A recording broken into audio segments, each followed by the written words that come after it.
With Matthew Schaefer no longer a guarantee, is Tom Willander the answer for the Sharks' defensive issues?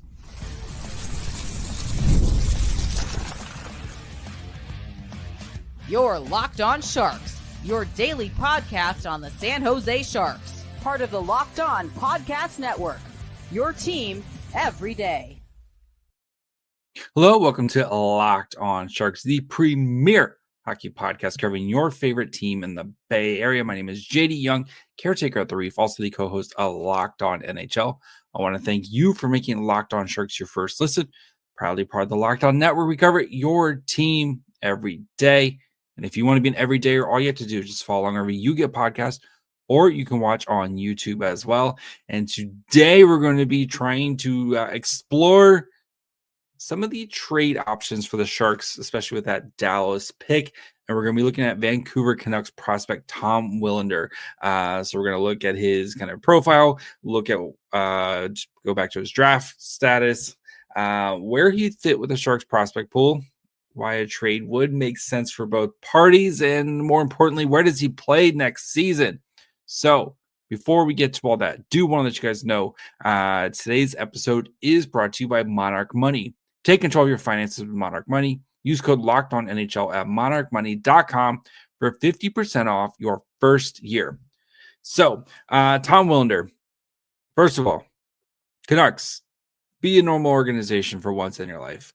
Willander and the Canucks seem to be a little bit at an impasse here, and we'll dive into a little bit more. But he and them, they can't kind of come to an agreement on if he should turn pro, like sign his contract and go pro or not. And when something like this happens, of course, everybody takes a look at it and sees maybe we should step in and take this problem off your hands. And that's what we're doing in today's episode is, should we take this problem off your hands, Vancouver Canucks? And would it make sense for Mike Grier and the San Jose Sharks to do so, especially now, right?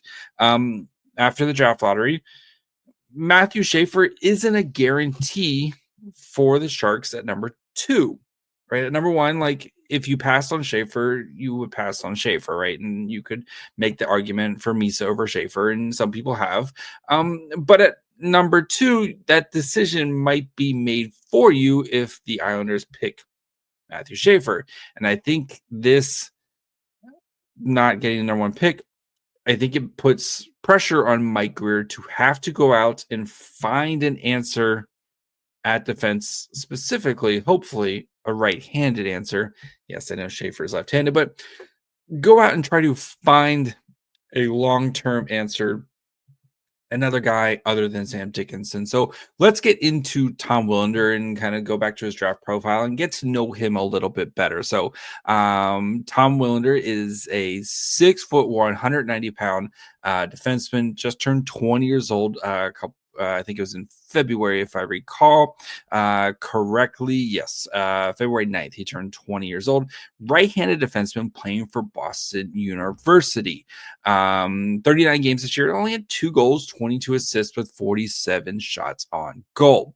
Willander is actually from Sweden. Before his draft year, played over with Rogel, mostly with the J20 team. We played about 39 games, had 4 goals, 21 assists, 25 points. Got a couple of SHL games as well. Oh, it's gonna sneeze. Saved it. But he's a, kind of as we're seeing more and more players kind of go from, the European to kind of the NCAA route. As a freshman in Boston University, played 38 games, had 4 goals, 21 assists with 25 points. This season in 39 games, like I said, a little bit less production with 2 less goals, 1 assist more, but 1 less point. Has also played for Team Sweden and the World Juniors. Last year in the 23-24 season, he played 7 games, had 1 goal, 2 assists, 3 points. This season played 7 games, 2 goals, 3 assists, 5 points. He's also played some international tournaments with them as well, and represented Team Sweden elsewhere. Looking at his profile from Elite Prospects, so they had him ranked 23rd overall. He ended up going 11th in that draft. Kind of his shades of, or kind of the comps for him, Mikey Anderson and Dmitry Orlov, known for his motor, very evasive, play killer, good skater at a six. They ranked him at a 6.5. Also good for solid shooter, fit, solid physically as well. He was the 5th best motor in that class, 5th best neutral zone defender, and 5th best shutdown defenseman. So if you like your defenseman on the more defensive side, Tom Willander is your dude.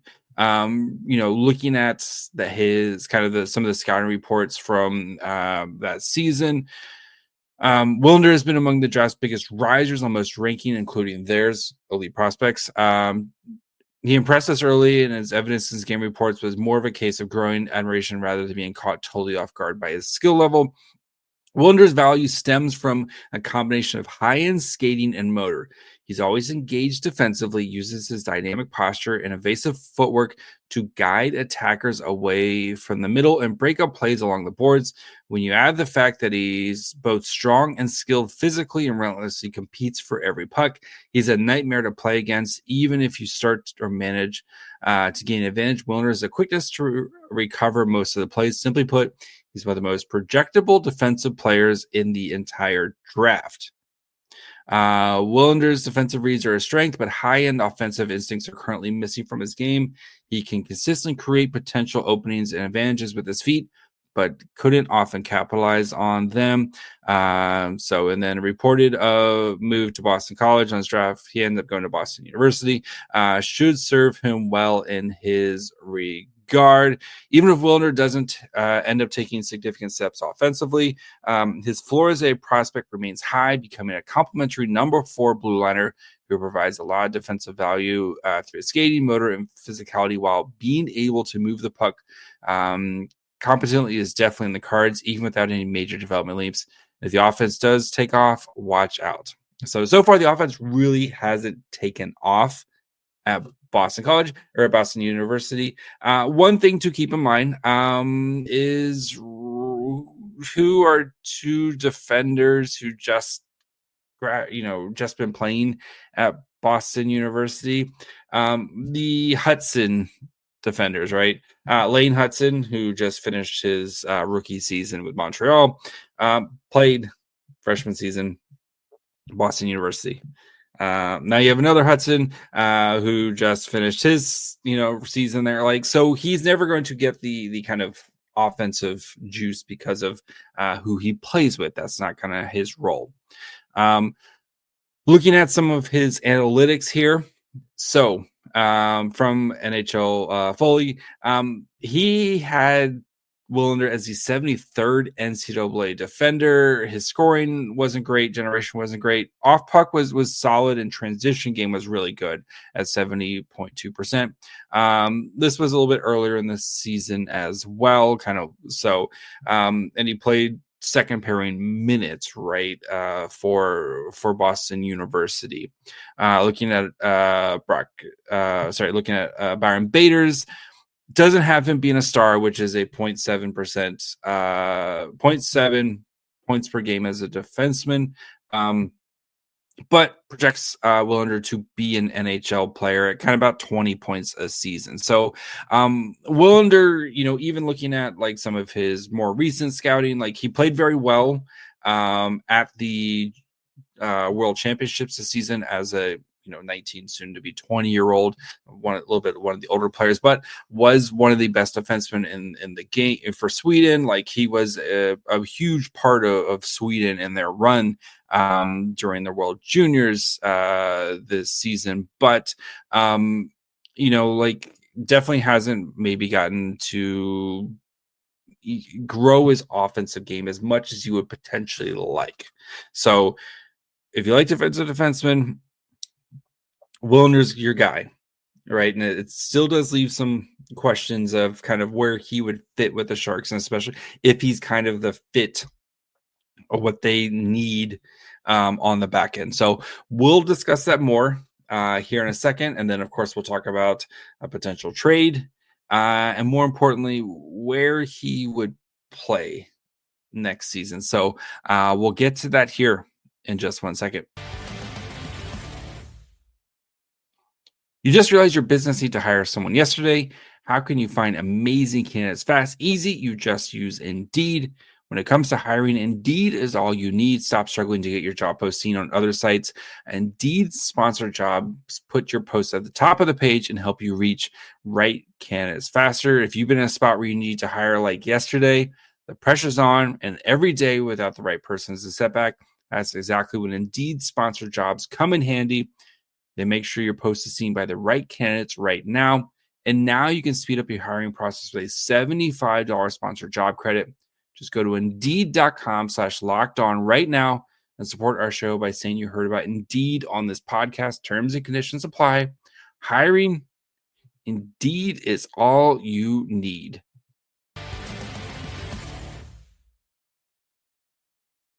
All right, before we continue discussing Tom Willander and where he fits in with the San Jose Sharks, do of course want to thank you guys for making Locked On Sharks your first listen. If you haven't yet, perfect time to subscribe as we're getting you geared up for this off season. Right, we're going to be looking at draft profiles. Of course, got the second overall pick. We're going to be also first round pick and a very, very good second round pick as well. Plenty of draft profiles coming up. Free agents galore. We're going to be starting to dig into more and more of those coming up here soon and get you guys ready for what's a massive offseason in San Jose Sharks. So make sure you're following along wherever you get podcasts. And of course, you can watch on YouTube as well. So Tom Willander, where does he fit in with the San Jose Sharks if they were to acquire him, right? I think, right, with Schaefer, if the Sharks were to, and they still might have a chance to draft Schaefer, but if the Sharks were to draft Schaefer, like he quickly becomes the best defensive prospect in the pool, overtaking Sam Dickinson, right? Willander and Dickinson, I think I'm still having Sam Dickinson as ahead of Willander, and especially after the last couple seasons with Willander, who, granted, hasn't been able to generate offenses at the hope that you would want to, and it's still solid seasons with 24 points and in college. Like, those are nothing to sneeze at, right?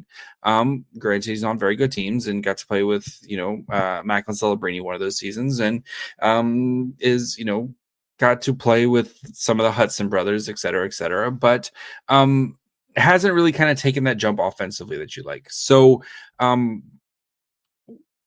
yes, he would be very good defensively, right? And that is, if you're in the defense is awesome, like shutdown plays type of player, Willander makes a lot of sense. And Willander does make a lot of sense for the Sharks because you just need more talented players. And I do think Tom Willander is a very talented player, and there might still be some untapped offensive potential there with Willander, just because I don't know if he's really ever gotten a chance, at least in college, to be able to do that. So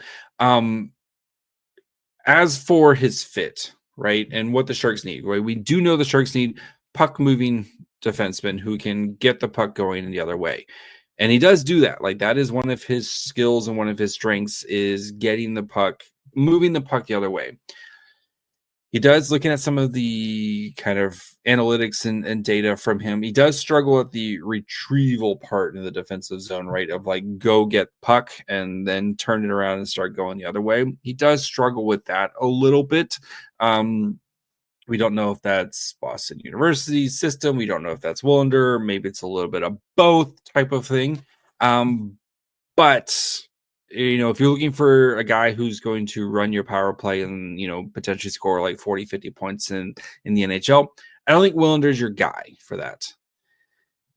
Is he a number one defenseman? I don't know about that either, right? And at some point, like, yes, every team wants a number one defenseman, but not every team has a true number one defenseman. And again, if you're expecting Schaefer to not be there, and looking at kind of how the rest of this defensive class goes and where the Sharks are picking, there's not really a lot of options available for the Sharks this year to maybe solve that through the draft, right?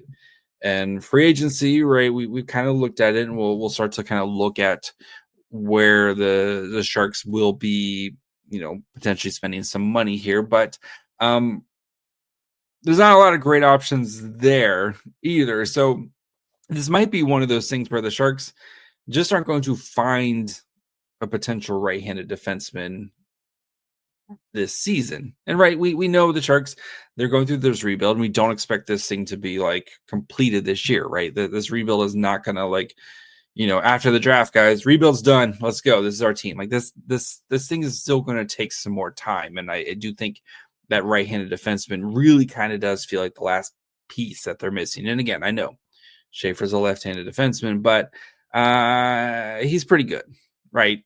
He like you feel like Schaefer's ceiling potentially top pairing, like number one defenseman. Willander's probably like Dickinson, where there's still potential of him being a number one defenseman. And I think Dickinson's probably more like a number two defenseman, where maybe you like in a perfect world, right? You have a amazing dude like Schaefer who can do a bunch of crazy things, play, all over the ice. And Dickinson, I think, is gonna, maybe the offense isn't going to be quite there, but I think he's going to be a full on 200 or two-way defenseman, right? He's going to play well in his own zone. I think he's going to drive offense well enough for the Sharks, and you would be able to split their time pretty evenly. Can Willander come in and maybe you push Dickinson up and he's just like a really good number two, and then Willander, if Dickinson's like a solid-ish number one, not like amazing, right? Not like Norris Trophy caliber, but like a solidish number one. And then Willander's like the guy on your second line, the second pairing defenseman, and you're able to split those. And maybe you partner them with the right, if maybe like Luke Cagnoni and Tom Willander, where Willander can kind of do things in his own zone and Cagnoni can drive the offense a little bit more. Maybe a pairing like that would make a lot of sense.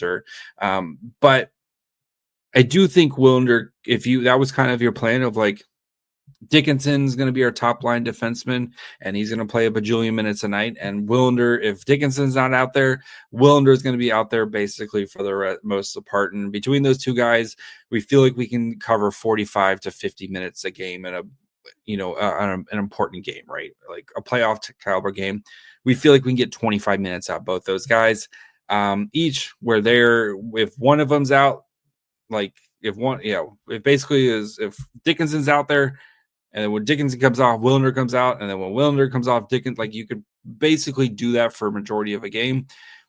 I feel like you're in a pretty good position, and it maybe puts a little bit more pressure on your offense your forwards to have to kind of drive offense. But I do think Willander is a guy that the Sharks should really be interested in, because they just don't have a lot of guys like him, right? I know Mukhamadullin, like I don't like Mukhamadullin, but I would put Mukhamadullin below Willander, at least when it comes to potential.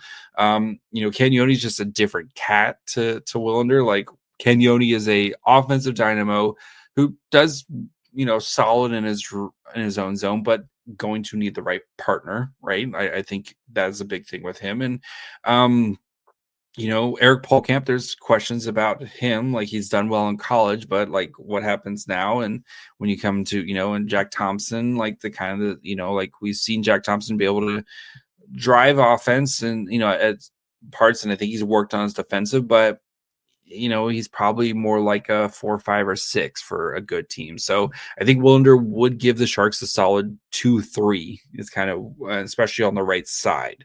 So the big question is, 1, why would the Canucks do this? And 2, what's a trade look like? And then number 3, where would he play next season? So we'll get to all that here in just 1 second.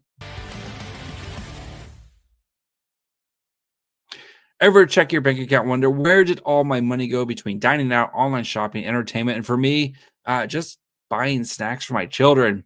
It's easy to lose track. That's where Monarch Money comes in, your personal CFO, giving you financial visibility and control over your finances. Monarch Money isn't just a budgeting app, it's a complete financial command center. You can track all your accounts, investments, and spending in one place so you can stop just managing your money and start building wealth. Instead of juggling multiple apps, you can use Monarch to check your finances, track spending, and even plan long-term goals. And managing money with your partner is smoother than ever. You can track shared and personal accounts, set goals, and stay on the same page without the stress. So take control of your finances with Monarch Money. Use code LOCKEDONNHL at monarchmoney.com for 50% off your first year. That's monarchmoney.com, code LOCKEDONNHL for half off your first year. All right, before we finish up, do of course want to thank you guys for making Locked On Sharks your first listen. For your second listen, check out all new Locked On NHL Game Night. Every game, every night until the Stanley Cup champion is crowned. Get local analysis on a national scale. Find NHL Game Night on Locked On NHL on YouTube or wherever you listen to podcasts. Okay, let's start with number one. Why would the Canucks do this, right? You just spent a first round, the 11th overall pick on this guy. And there seems to be some rift between the Canucks organization, who again, just be a normal organization. Like, right, if you found out an NHL Twitter account gets hacked, why is it the Canucks, the first team that you thought of that was going to get them in? Why was it the Canucks who get their account hacked? So, but the Canucks who cannot go a week without drama. There seems to be some disagreement on how much bonuses that Willander should earn, et cetera, et cetera. I guess there was discussion about burning off a year of his ELC, which is a very common practice, right? For top level NCAA players to sign after their season is over, join the NHL right away, right? And then, but unfortunately, right, you burn a year off that contract. Players want to do this because they want to get to their payday faster, right? They want to earn that new contract faster. And it's just kind of part of the business, especially with these top end players. But the Canucks and him didn't do either of those things. He doesn't really know where he's going to play, right? So it does sound like it's a lot about kind of bonuses is I guess the main rift of it. And friend of the show, Cam Robinson, kind of wrote a really nice article about this on Elite Prospects. Definitely worth all that, kind of give him the click, go read it, et cetera, et cetera. But I do think for him and for the Canucks, it just may not be a situation like this. It's just not a great way to start a relationship, right? Of like haggling over whatever, his bonuses could potentially be and stuff like that. So, what does a trade look like? If you're Mike Grier, right? You have a guy who is the 11th overall pick, maybe hasn't put up the offense, right? Like you can point to that, like, hey, the offense, not really kind of what you would expect for him. And, this pick 100% starts with the Dallas pick, right? And then I think you look at a potential young NHL, AHL type of player. Who that is, that's a great question. Do you look at somebody who is maybe in need of a fresh start, like a Bordelot or Gushin, but teams aren't going to really want, like Bordelot and Gushin, I think are kind of what they are right now.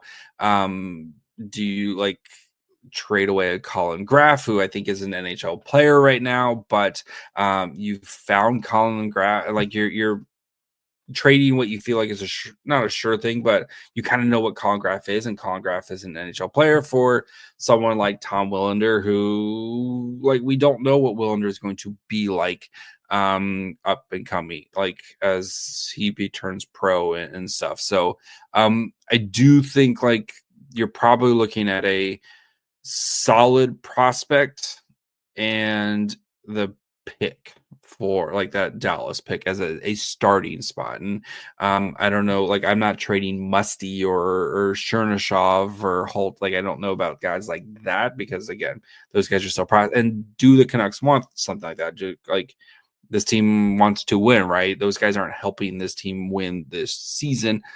Maybe Tom Willander is helping this team win this season. Maybe not. For the sound of it, probably not. So you're probably starting with something like that.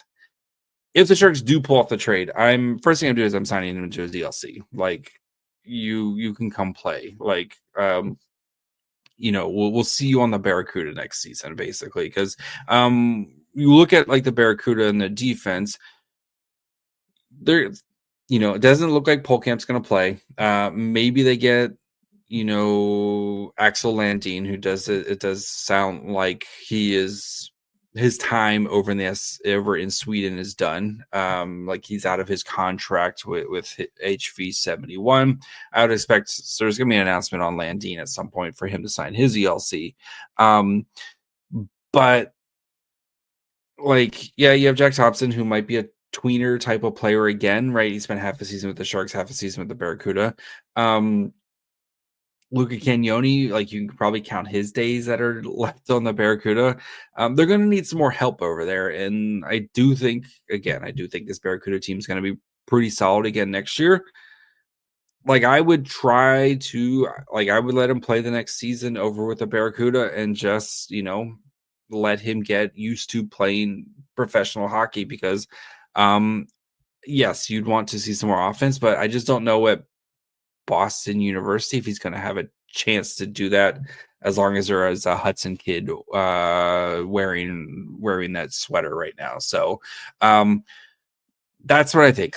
I do like we're going to be kind of going through all these defensive options and kind of power rank where we would put him. And I do think Willander compared to some of the other ones, probably a little bit less expensive because there is still a lot of like, what's he going to be and what's his ceiling and how likely is he going to hit that ceiling, especially if you compare it to like Simon Nemec or Brad Clark and some of these other guys where there are question marks about their future.